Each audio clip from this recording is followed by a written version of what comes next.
Христея, Христея, Христея, Христос мир, საყვარელო მანოდადანო გილოცავთ დღევანდელ დღესასწაულს. დღეს საქართველოს ეკლესია აღნიშნავს ყოვლადწმინდა ღვთისმშობლის წილხვედრობას და წმინდა მოციქულ ანდრიას სენებას. ეს ორივე მოვლენა ერთმანეთთან არის დაკავშირებული, რამე თუ ანდრია პირველწოდებულმა გამგვიცხადა ჩვენ, რომ ვართ წილხვედრი ყოვლადწმინდისა ღვთისმშობელისა, ხოლო ეს წილხვედრობა დედა ღვთისმშობელს ღვთის განგებით საქართველოს წილხვედრობა ყოვლადწმინდა ღვთისმშობელს ღვთის განგებით, როდესაც მაცხოვრის აღდგომის 50-ე დღეს გარდამოვიდა სულიწმინდა ცეცხლის სახით მოციქულთა ზედა და ამის შემდგომ მათ ყარეს წილი თუ ვინ რომელ ქვეყანაში წავიდოდა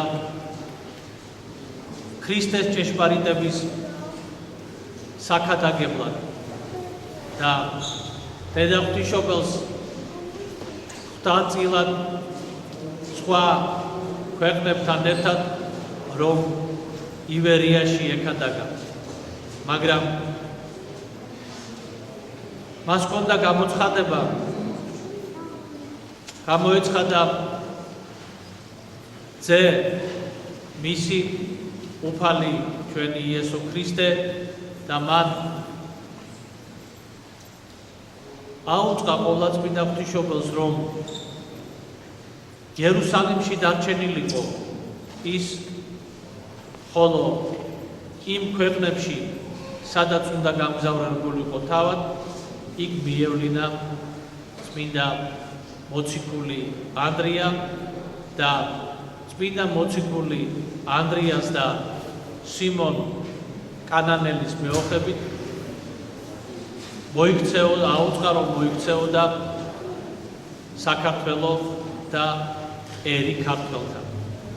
და ამიტომაც ამ დღესასწაულს ჩვენ აღნიშნავთ ერთად წილხვდომილობის განცხადების და ანდრია მოციქულის მობრძანების საქართველოში. ამის შესახებ ცნობები არის დაცული არა მხოლოდ ქართულ წყაროებში, არამედ ძველ ბიზანტიურ წყაროებში. ის, რომ დედა ღვთისმშობელმა იქადაგა ქვეყნებში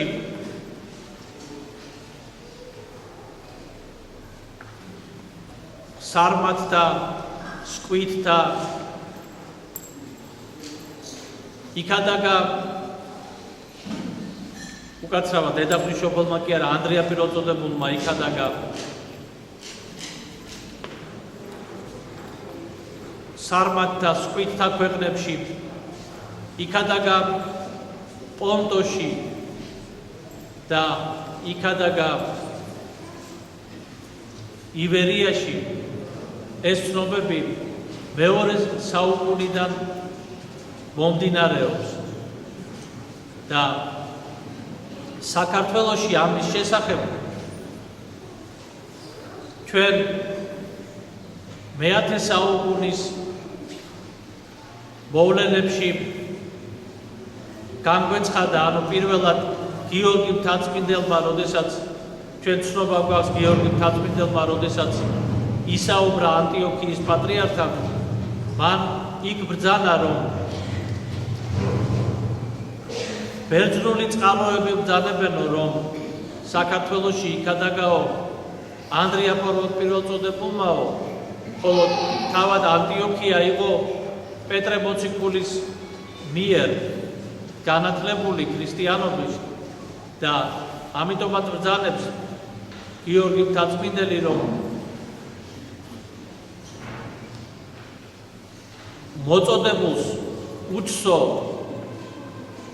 დამორჩილება მომწოდებელისო და ამით შეახსენებს ანტიოქიის პატრიარქს, რომ პეტრე მოციქული იყო მოწოდებული და მიყვანილი მაცხოვართან ანდრია მისი ძმის ანდრია მოციქულის მიერ.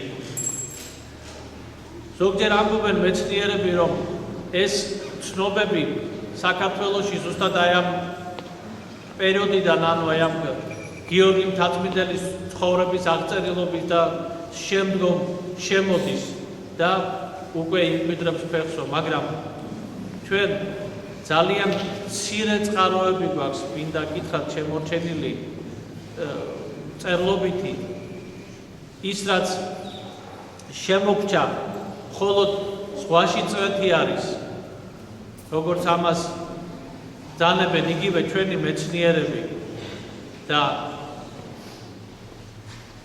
ქართლის ცხოვრებაში, საქართველოს ისტორიაში ეს ცნობები არის დაცული ზუსტად გარდამოცემების საფუძველზე. გარდამოცემებისა, რომელიც იყო შენახული ჩვენს ერში. გარდამოცემებისა, რომელიც გადადიოდა ზეპირ სიტყვიერად თაობიდან თაობაზე. ზოგჯერ მეცნიერები ითხოვენ, რომ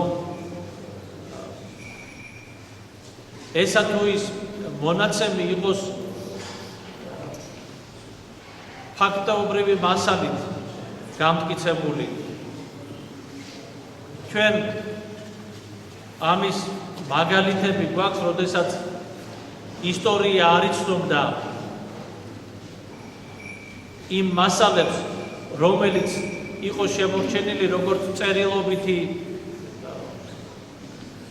წერილობითი სახით და ამიტომაც უარყოფდა მას. თუნდაც აი ავიღოთ ჩვენთან ქართლში აი სამთავისის მონასტრის ისტორია, სადაც როგორც მოგვითხრობდა ისტორია, რომ იქ ტაძარი აშენებული იყო ვახტანგ გორგასლის პერიოდიდან და ჩვენი ისტორიკოსები ამ ცნობას უარყოფდნენ, რამე თუ არ იყო მასალა და ამბობდნენ, რომ იქ ტაძარი იქნა აშენებული მხოლოდ მე-11 საუკუნის დასაწყისში. მაგრამ არქეოლოგიურმა გათხრებმა აჩვენეს გვიან ანტიკური პერიოდის მშენებლობის ნაშთი ფრაგმენტები და ადრე ფეოდალური მე-6, მე-7, მე-8 საუკუნეების დიდი ტაძრის ნაკვალევი, რომელიც ახლა სრულად მოსჩანს ამ არქიტექტურულ ანსამბლში.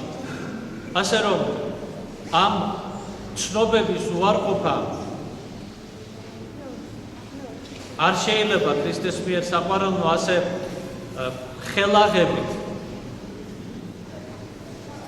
ძალიან საინტერესო არის მასალები, რომელიც ბოლო პერიოდში იქნა მოძიებული და გამოქვეყნებული უცხოურ წყაროებში. არის ასეთი ჟურნალი საერთაშორისო ემაუსის გზა, ინგლისურენოვანი ჟურნალია და იქ არის მასალები ანდრია მოციქულის მისიონერული მიმოსვლის შესახებ. განსაცვიფრებელი არის ეს მონაცემები. რამე თუ 4 მისიონერული ქადაგებლური მოგზაურობა ჰქონდა მოციქულ ანდრიას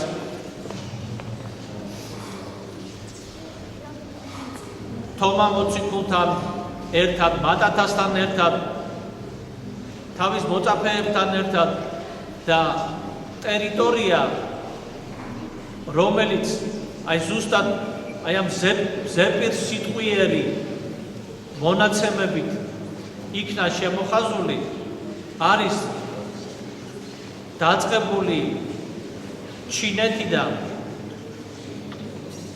დასავლეთ ჩინეთიდან მოყოლებული ინდოეთით ცენტრალური აზიით ბრიტანეთამდე და აფრიკის ცენტრალურ ნაწილამდე, ეთიოპიამდე აი რამოდენა ტერიტორია მოიცვა მოციქულის ქადაგებულმა სიტყვამ. ეს ცნობები დაცული არის ამ ტერიტორიებზე იქ ცხოვრებ ხალხში, როგორც გარდამოცემა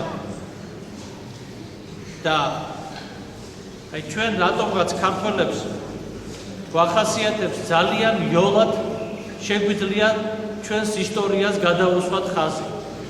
ძალიან იოლად ჩვენს ისტორიაში ვიპოვოთ რამე ნეგატივი. ძალიან იოლად ჩვენი ისტორია გავხადოთ რაღაც საქილიკო. ხალხი ერები ცდილობენ პირიქით გაამდიდრონ თავისი ისტორია იმ ამბებით და იმ მონაცემებით, რომელიც მათ არ ეკუთვნის. და ჩვენ რაც შემორჩენილია ჩვენი წინაპრის სიტყვით და მისი საუკუნეების მანძილზე დატოვებული გარდამოცემით ამას ძალზე იოლად ვუარყოფთ და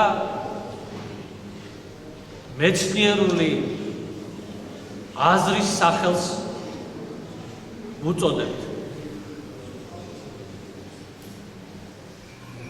ეს სამწუხაროა ქრისტეს მიერ საყვარელო. ჩვენ შეიძლება ვთქვათ, რომ ეს მონაცემი არსებობს, მაგრამ ჯერ ვერ მტკიცდება ეს მონაცემი. ან შესაძლებელია, რა თქმა უნდა, ვიყოთ კრიტიკულები და ვთქვათ, რომ ამ მონაცემში ეს არ შეესაბამება სიმართლეს. მაგრამ გამოცხადება მისი ლიტონად და ტყუილად ამას ხელაღებით არ უნდა ვაკეთებდეთ ჩვენ. იმიტომ რომ ამის უფლება არ აქვს. ეს არ არის ჩვენი კუთვნილი ისტორია. ეს ჩვენ ვართ ამ ისტორიის ნაწილი, მაგრამ ეს ისტორია ეკუთვნის მთელ ერს მრავალი საუკუნის მანძილზე ყველა ადამიანს, ვინც ცხოვრობდა და ვინც ქმნიდა ამ ქვეყნის ისტორიას. ქართველი იყო ის თუ არა ქართველი.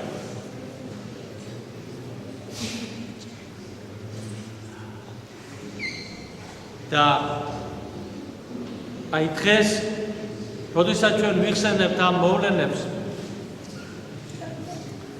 ჩვენ მადლობას ვწირავთ ღმერთს უპირველეს ყოვლისა მისი წყალობისა და მისი ზრუნვისათვის ჩვენზე. მადლობას ვწირავთ დედა ღვთისმშობელს, რომელმაც მოავლინა წმინდა მოციქულები ქართველთა ქვეყანაში და თან გამოატანა მათ თავისი ხელთუქმნელი ხატი,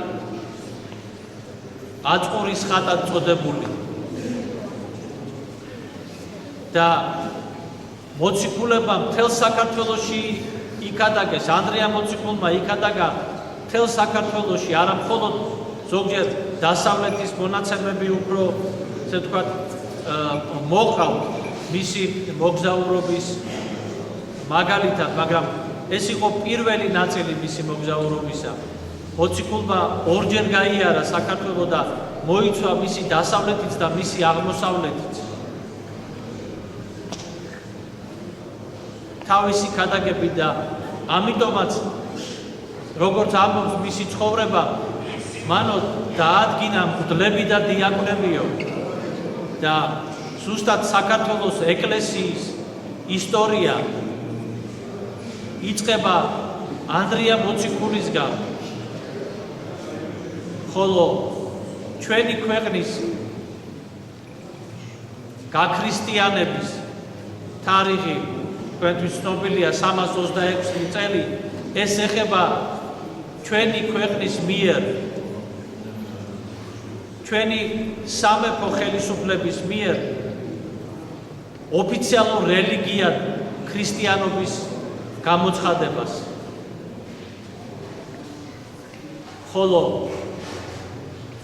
ქრისტიანობა და ისტორია ქრისტიანობისა და ეკლესიისა საქართველოში დაიწყო პირველი საუკუნიდან, დაიწყო მოციქული ანდრია და სიმონ კანანელის ქადაგებიდან.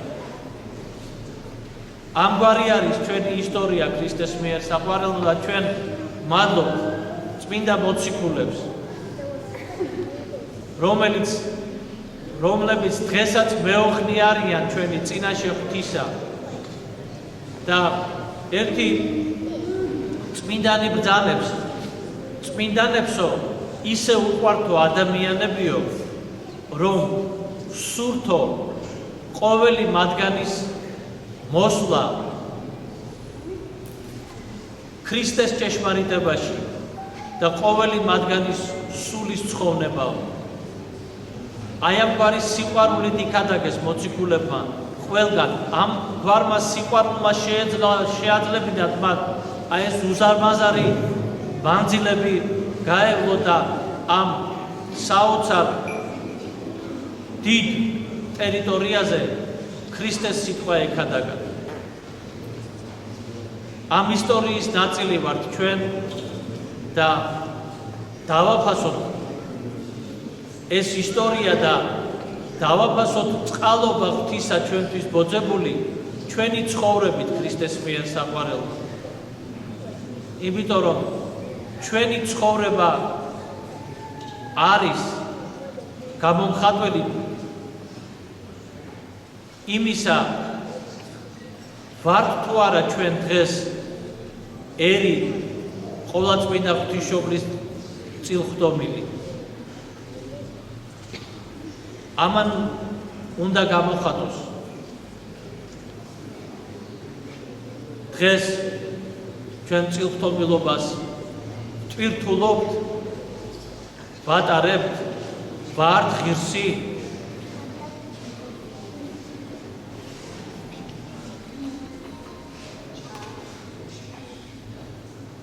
ამაზე უნდა დავფიქრდეთ და ვთხოვოთ უფალს, დედა ღვთისმშობელს, წმინდანებს, რომ მოგცეს ჩვენ ერთგულება ღვთისა და ძალები ღვთის სიტყვის მიხედვით ცხოვრებისა. მერთმა დაგლოცოთ ქრისტეს მიერ საყვარელო და მერთმა მრავალ წილხდომილობის ყოვლადწმინდა ღვთისმშობლის წილხდომილობის დღესასწაულს დაგვასწროს. ამინ.